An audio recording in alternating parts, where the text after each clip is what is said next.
Well, not exactly the greatest of starts, but I turned it around and grinded my way around today, and felt like even though I was 2 over 2-2, I still had 4 par 5s to go, and I still had a couple other short holes, and if I could just play those holes well and play the tougher holes even par, I'd be somewhere under par. And I felt like today somebody was going to shoot 7 or 8 under par the way it was early, but in the wind's picking up now, and it was dancing all over the place out there. It was hard to get a beat on where it was coming from. It kept changing different angles, but I was able to get around today.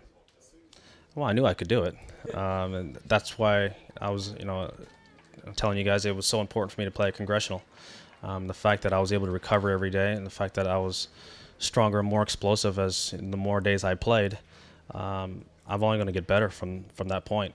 And I'm getting stronger, I'm getting faster, I'm getting more explosive. The ball's starting to travel again, and those are all positive things. It felt fine.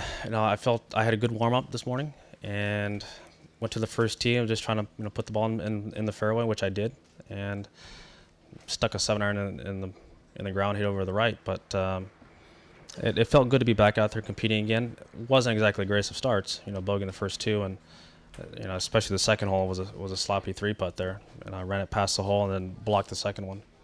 No, as I said, I think Congressional was a big stepping stone for me. If I would have come back, this is my first tournament back, not really knowing how explosive I could be, how hard I could go at it, shots I could play. All those were variables that I took care of at Congressional, so I was able to actually go out there today and just play. I'm not going to be the only guy in a 72-hole event to make 2 bogeys. I just got mine out of the way early, and with the forecast next couple days supposed to be iffy, the guys aren't going to go really low here. We're going to be bunched. It's the type of golf course where the scores are going to be bunched, and if you look at the scores, there's a ton of players between 2 and 4 under par, and that's kind of the way that this championship I think is going to kind of unfold. I was surprised at how much faster the greens got today.